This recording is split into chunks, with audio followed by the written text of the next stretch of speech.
Magandang araw po sa inyo lahat mga boss. Yan, ngayon po ay December 30.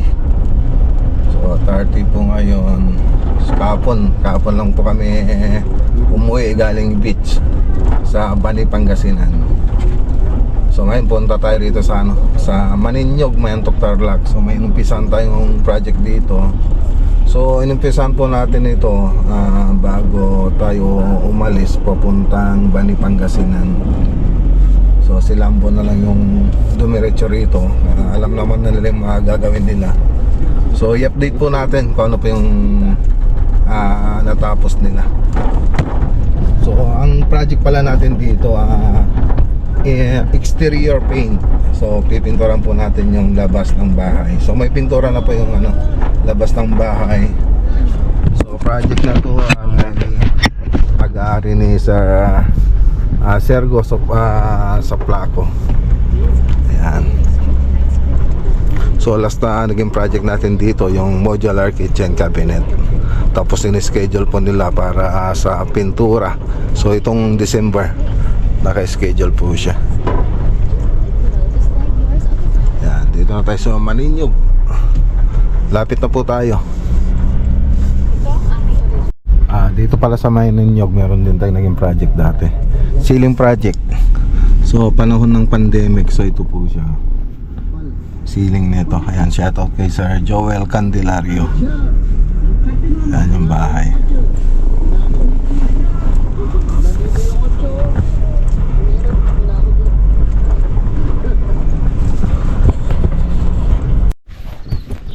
Okay, dito na tayo. Ayan. Preparasyon pa lang po tayo rito.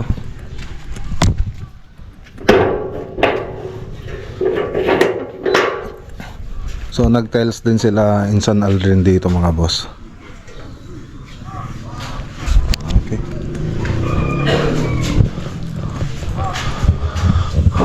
Ang concrete epoxy. So waterproofing na rin natin to.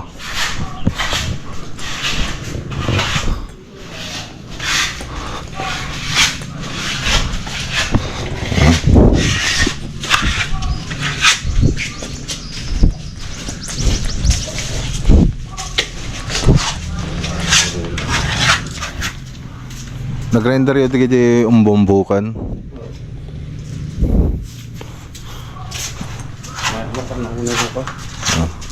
Tapos lihan nyo malatoy. Ikatan nyo malatoy ito eh. Lihan nyo malatoy bago yung bago yung kanti waterproofing na. Hindi kita. Dapat na dalusan.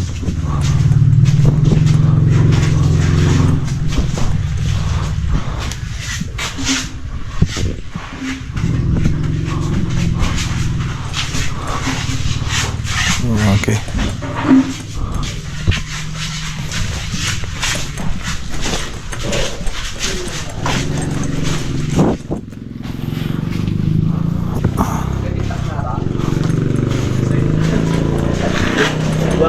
Okay. Hi boss. Ayos din yung mga bitak. Preparasyon po muna tayo bago tayo magpintura. So waterproofing pa po natin to. So pati ito ayusin na rin to. So estimatein natin. Sukatin natin. So pati ito pipinturan na rin po natin yan. Yan. So nasukat ko na.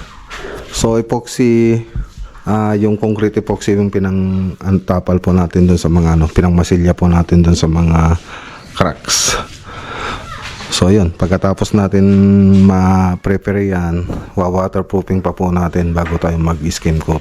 So 3 beses po tayo mag-waterproofing. 3 coat. Yan. So dito naka-waterproofing naman na to. Si Contec po yung nag-waterproofing yan. So medyo masailan kasi pag ganyan na slab na roof deck. Naka roof deck kasi itong mga boss. So hindi basta-basta ang waterproofing yung dapat gamitin dyan.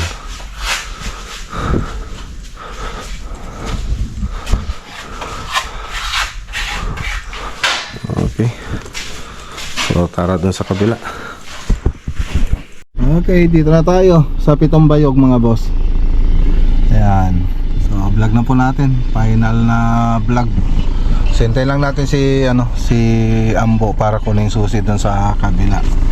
So si Ambo rin yung may hawak ng project natin dito.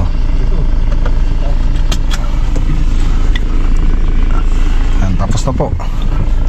Sa wakas natapos din. Hintayin natin si Ambo. Naka motor po siya. Okay, so ayan, dito tayo sa likod. Ito naman yung side. Ayan, so iniwan pala yung susi dito. Akala ko dito iniwan. So punta ko kanina rito, wala daw dyan. So punta si Ambo dun. Andun daw yung susi, nakuha naman na niya. So pinabuksan ko yung mga ilaw. So project natin dito, una ceiling, tapos modular cabinet, TV console, tapos interior paint, tapos ngayon exterior paint. So grabe po yung pinagdaanan ng tropa rito. So sobrang ano po nila, dami nang ginawa para may tama lang yung mga wall natin. Pero meron pa rin namang konting tama, pero mas maganda na siya ngayon kaysa dati. So grenender po lahat nila yan. So nagbapping po sila. Tapos meron pa yung mga hindi nakapalitada. Tapos yung mga palitada nila, bukol-bukol, mga groove nila wala sa ayos. So naayos naman natin ng konti, kaya lang hindi natin na perfect. So mahirap na kasing ayusin kasi andun na yun andun na yung pagkakagawa nila. So tayo parang nag-repair lang tayo. Iba talaga kung tayo yung gagawa.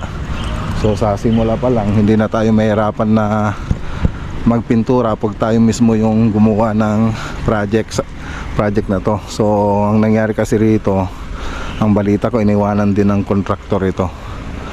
So ganun. Tapos hindi maayos yung mga pagkagawa nila, basta na-forma na nila, pero yung detalye hindi ganun kaganda yung pagkakayari. Kaya nahirapan yung tropa natin dito, halos 7 months bago natin natapos ito. So gumanda-ganda naman siya. Gumanda-ganda naman siya ng konti. Mas maganda po siya kaysa dati. So hindi nga lang ganun ka perfect. Yan. Katulad nga itong mga group na ito, wala sa level, wala sa basta ginuhuitan lang nila. So ganun yung nangyari rito. Tapos yung mga palitada, bukol-bukol, walang hindi na sila gumamit ng tansi, bara. Yan. So yun. So dito hindi na po kasali ito sa project natin. So ito lang. So punta tayo rito sa loob. So pinakita ko na rin ito nung unang araw natin dito. Tapos yung mga episode ng natin bawat part. So makita nyo naman yung itsura na ito nung hindi pa natin ginagalaw. Talagang hindi maganda yung pagkakagawa. So ito na po yung CR. Naka hidden door siya. Yan, kaya lang may uwang ng konti. So hindi nilagyan ng hamba nung gumagawa ng pinto. Ngayon hindi naman maganda yung pagkahulog nung natin dito, yung pintuan, yung mismong hamba nito, yung concrete na hamba lang kasi yung pinagkapitan yan. So mas maganda sana kung may hamba pa yan bago nilagyan ng pintuan. So ipinaliwanag ko rin dun sa gumagawa ng yan, kaya lang hindi niya na nilagyan ng hamba, basta nagpinto na lang siya. Tapos yung bisagra ayun, paluwang. So ganyan, kung papayos nila yung pintuan nito, siyempre ayusin din natin ito. Hindi maganda yung pagkakahulog niya, kaya nagkaroon siya ng uwang ng kunti. Yan, ito po yung sa may salas, ay sa may kusina. So hindi pa natin ginawa dyan yung modular kitchen cabinet. So ito lang yung ginawa natin. So naka-frame po ito ng tubular. So meron na to dati, itong countertop nya. Tapos ito yung ginawa natin. So naka-frame na po siya ng tubular, kaya hindi na po natin ma-modified kung ano yung magandang ilagay dyan. So kung ano yung naka-frame dyan, dinagdagan na lang po natin, parang tinakpan na lang po natin. So ganito lang po itsura niya. Hindi katulad dun sa mga ginagawa natin, kasi yon tayo na mismo gumawa. Ito meron na kasing tubular ito naka-frame, parang nilagyan lang natin ng box, tinakpan natin tapos nilagyan natin ng box. Pero kahit ganun pa man, maganda pa rin naman yung kinalabasan. So mas maganda kaysa dun sa dati. So ito, punta tayo rito sa isang kwarto dito sa loob. So tricolor po yung mga ginamit natin dyan na ilaw, pati yung mga pin light, yan, tricolor po yan. Okay, so ginamit natin yung kornisa dito, yung model na MLB, yan. Tsaka yung 45, tapos naka-aluminum profile na rin po siya.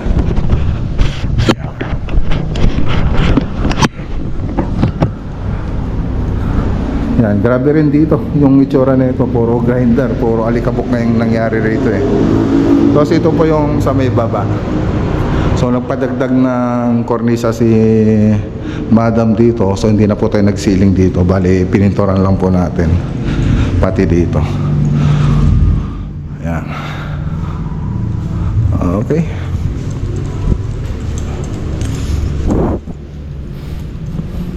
Punta tayo sa taas. So dati nang may tiles ito, counter, tapos mga sliding door, window, ganyan. Tapos ito dati na to, pati ito meron na yan dati. So ceiling lang, tapos interior paint, tapos itong mga wall accent, yan po yung mga ginawa natin dito. Tapos sila Madam na rin bumili ng mga center light natin. Yan, so nag-supply lang po tayo rito, pin light, aluminum profile, yan, strip light, yan po yung mga ginamit natin dito. So yung aluminum profile dito na may LED strip, so warm white lang po yung nilagay natin. So wala pa kasing nabibiling tricolor nun, kaya warm white lang yung nilagay natin kulay dyan. So ito po yung sa may taas, pinaka living room na nila. So may TV console, tayo rin gumawa niyan. So kasama ito dun sa project natin. So ito po yung sa may harap. Yan, kumanda-ganda naman na po siya kung ikukumpara mo dun sa dati. Yan, so puro bukol din. Puro bukol din yan dati. Ngayon medyo nabawasan na yung bukol niya. So maganda na, maganda ng mga boss. Okay, so may kwarto rin dito. Ayan, medyo mas mahaba po siya.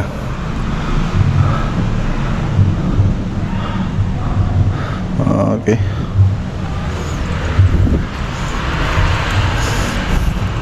Okay, so ito yung isang room. Tapos ito naman yung sa may likod. Yan. So dito pinakita ko rin dati yung mga group nila dito, hindi maganda. Pati yung mga to, buti nga pumino na ngayon eh.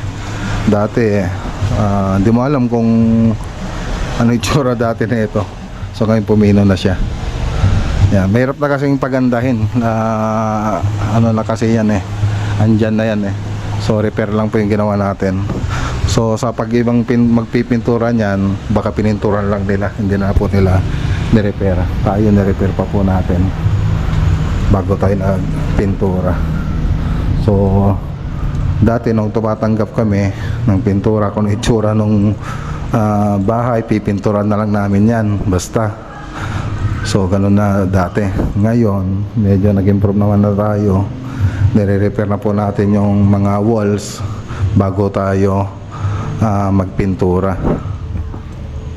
Yan. So dito sa ceiling, makikita nyo maganda yung pagkakagawa kasi tayong gumawa niyan. Yan. Kaya maganda yung pagkakagawa. Wala kang makikitang bukol dyan. Maganda yung pagkakagawa ng ceiling natin.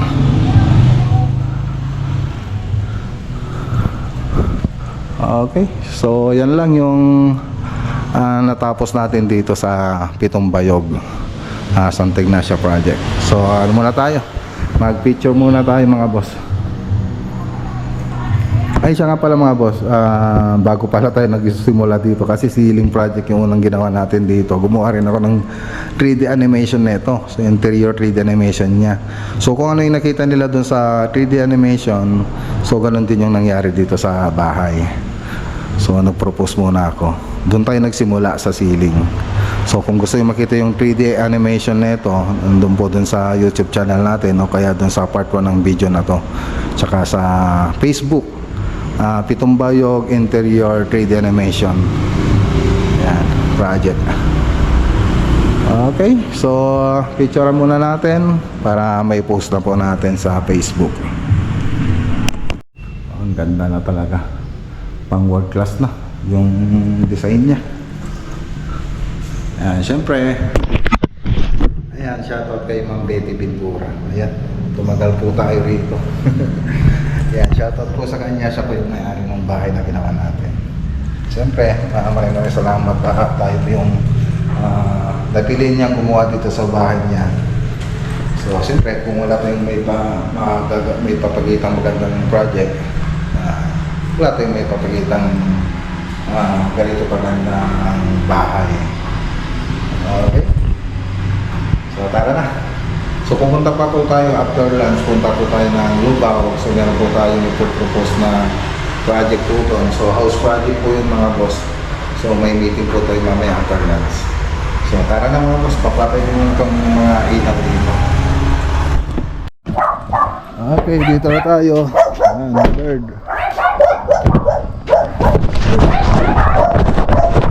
So traffic po tayo sa daan. Marami ng mga sasakyan. Traffic po tayo. Alas 4 na po tayo nakarating dito. Costa sir. Dennis. Hello po dito lang kami duman eh. Akala namin nawala na kami. Mamaya pa sa kabila. Kamusta po ma'am? Kumusta ala rin yung mga poging bisita namin. Tara, Kintan.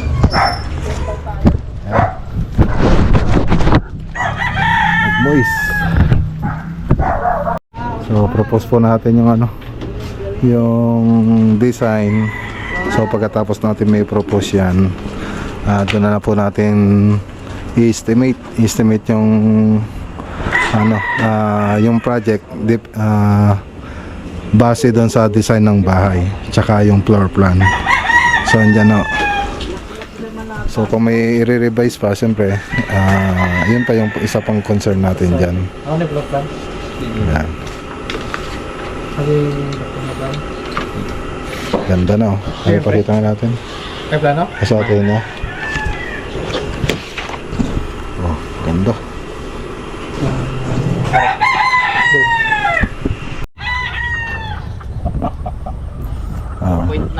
So naktol po natin. Double check po natin yung bahay. Balipay. So dito pa yung magiging harap. Ito yung garahe. Yung garahe. Ito yung harapan. Doon pa yung likodan. So yung bahay hanggang dito. Gandun. Yan. So may kulungan na yon. So 170 square meter yung gagawin dito mga boss. Bungalow. So may pizza pa tayo. May pizza pa tayong uwi. Kainin natin sa daan. Did you say thank you, Tininong? Data? Ada? Hey, madam na. Si ma'am po. Okay, that's all. Mesa. Bibi. Adobo. Malawang yung lote. Nagkano na sila, nagpapatabon na po sila ng lupa.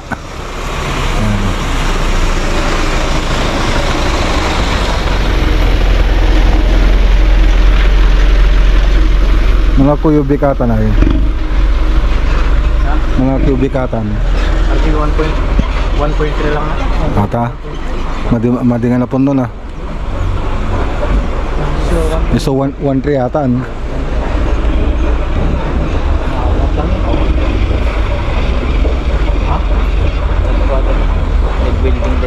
Siguro, RJ 1.5 siguro. Okay na sir. Dito na kayo dumaan dito sa kabilang kalsada. Tapos yung dati binaran dito. Dito kayo dumaan, no? Oo sir. Talaga dyan. Ganyan. May ano pa nga dyan, tulay na maliit eh. Oo, tapos doon may mga dati ng kayo tulay din. Kaliwa tapos kanan na dire. Oo. Magkaganito lang kami sir no? Oh, thank you ha. Maraming salamat. Sige sir, maraming salamat. Ma'am, maraming salamat. Happy New Year po. Para sa ko na lang sa group ma'am yung updated. Sige. Sana Opo. matatayo yun bago ako alis ha. Opo ma'am. Ganyan yan. Tara.